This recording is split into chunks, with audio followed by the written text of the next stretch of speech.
Vaqueros, America's First Cowboys, by George Ancona.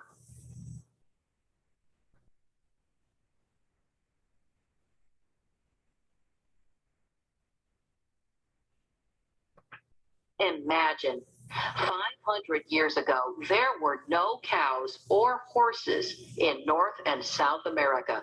Thousands of years earlier, there had been horses, but they disappeared.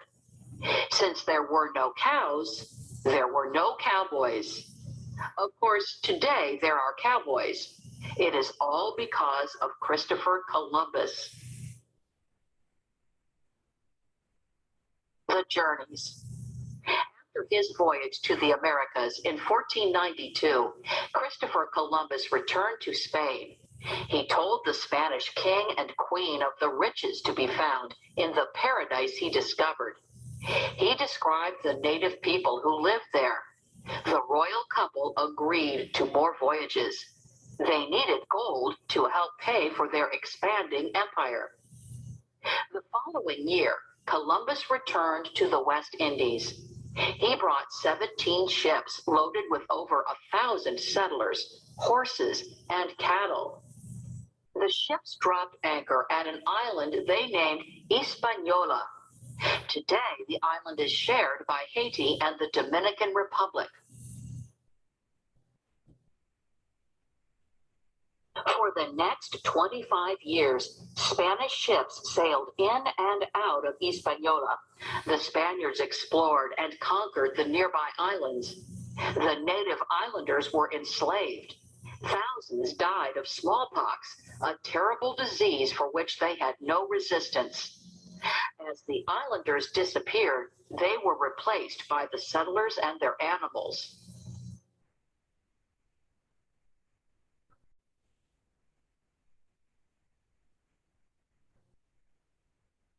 In 1503, Hernán Cortés, a Spanish adventurer, arrived in the West Indies. He spent several years helping to conquer Cuba. Then, in 1518, Cortés set out with a fleet of 6 ships to explore the nearby coast to the west. On board were 500 men and 16 horses strong enough to carry a man in full armor. The ships dropped anchor near where the port of Veracruz, Mexico is today. The Totonac people who lived there welcomed Cortés. They offered to help him conquer the hostile Aztec Empire that had long dominated them. Cortés did so in 2 years. He claimed all the lands in the name of the Spanish king. He called the land New Spain. It wasn't long before the Spanish conquerors brought more livestock to the colonies. The animals were allowed to graze on the open grasslands. Many took off into the wilderness, forming large herds of wild horses and cattle.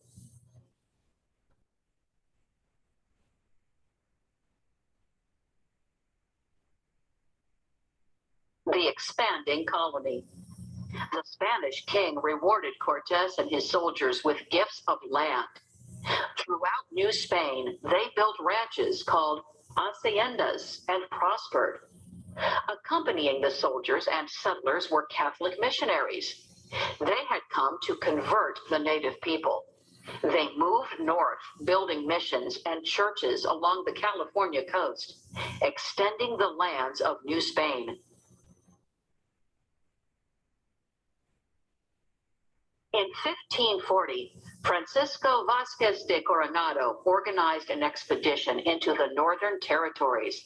Coronado was searching for the legendary golden cities of Cibola. Along with the men and supplies, he brought 500 longhorn cattle to supply meat and hides.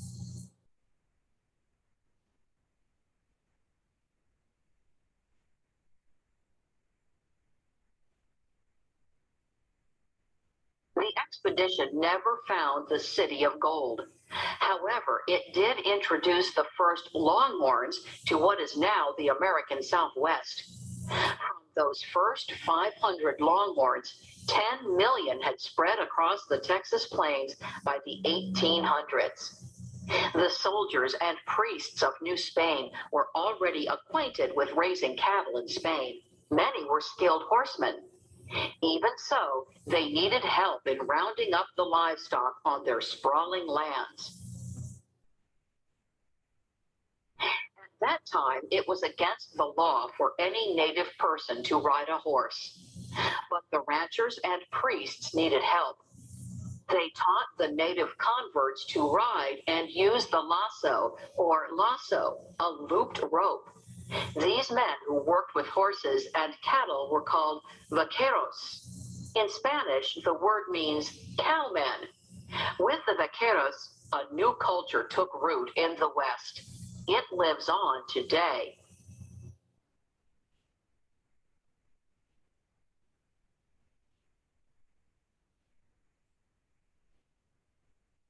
A way of life. The Vaqueros' job was to keep tabs on cattle in the wild and round them up. It took many Vaqueros to surround a herd so that it could be moved to the hacienda. These roundups are called rodeos in Spanish. Rodeo comes from a verb that means to go around. The Vaqueros were also needed to capture the wild horses that flourished on the prairies and valleys of the large haciendas. The Vaqueros called the horses mesteños, a word that would become mustangs.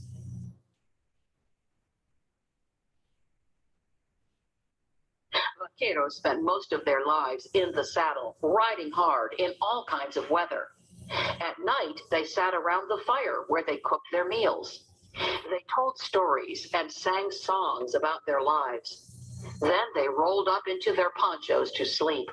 From California to Texas, native Vaqueros were acknowledged to be the best horsemen in the world.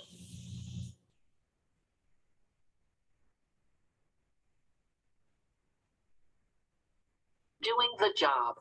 A vaquero had to cope with a rough landscape and harsh weather. He needed the right tools to do his job. Vaqueros wore wide-brimmed hats called sombreros. Sombra means shade in Spanish. The sombrero protected vaqueros from the burning sun.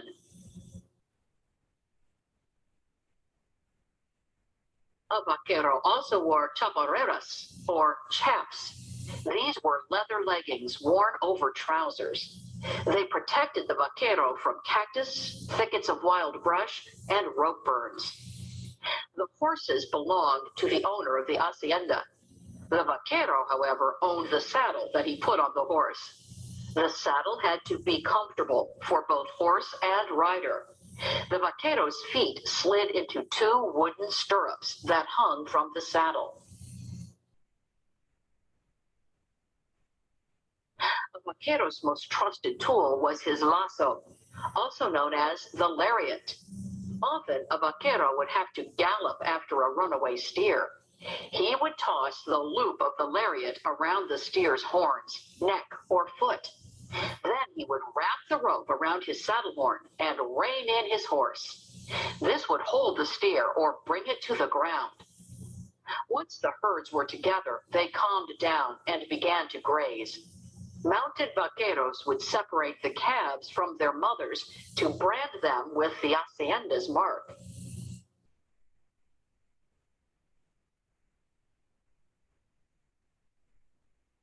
The Vaquero legend. In 1821, Mexico won its War of Independence from Spain. All of New Spain became the independent nation of Mexico. The northern lands of Mexico, however, were difficult to govern. Many American immigrants crossed into the territory that would one day become Texas. Soon, there was a large population of Americans in Texas. In fact, they outnumbered the Mexican residents who lived there for generations. With the Americans came changes in the culture of the vaquero. Even the word changed. When the Americans tried to say vaqueros, it came out vaquera. Later, the word became buckaroo. It was only after 1860 that men who worked with cattle were called cowboys.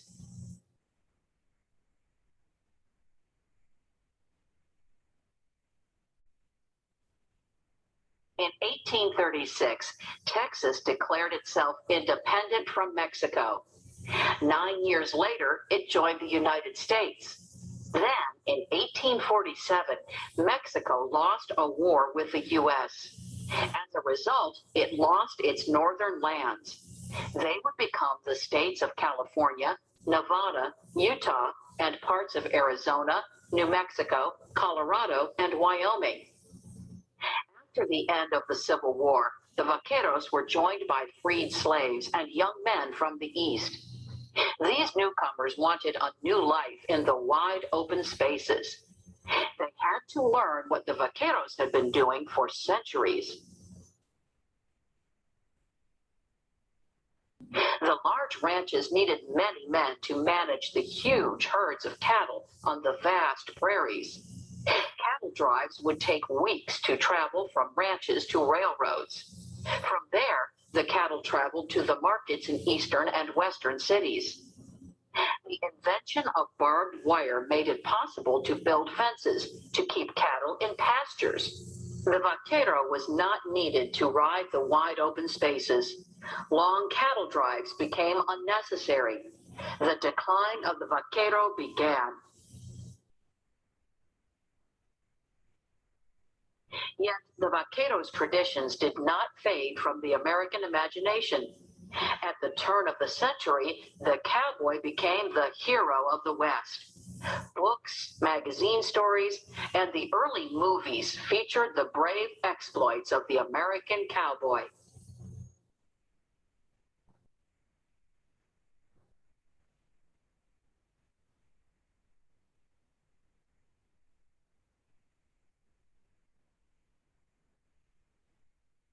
Celebrating traditions. Today, the arts and skills of the vaquero can be seen in two countries. They appear in the charrerias of Mexico and the rodeos of the United States. Both vaqueros and cowboys pride themselves in their skills. They keep alive the traditions and cultures of their past. On September 14th, Mexicans celebrate El Dia del Charro. It is a holiday of parades, church services, music, and charrerias. The charreria is a rodeo where vaqueros can exhibit their skills. They perform with charros and charras, gentlemen and women riders. The men dress in their elegant silver-buttoned outfits and large sombreros. The women wear the traditional dress of the China Poblana.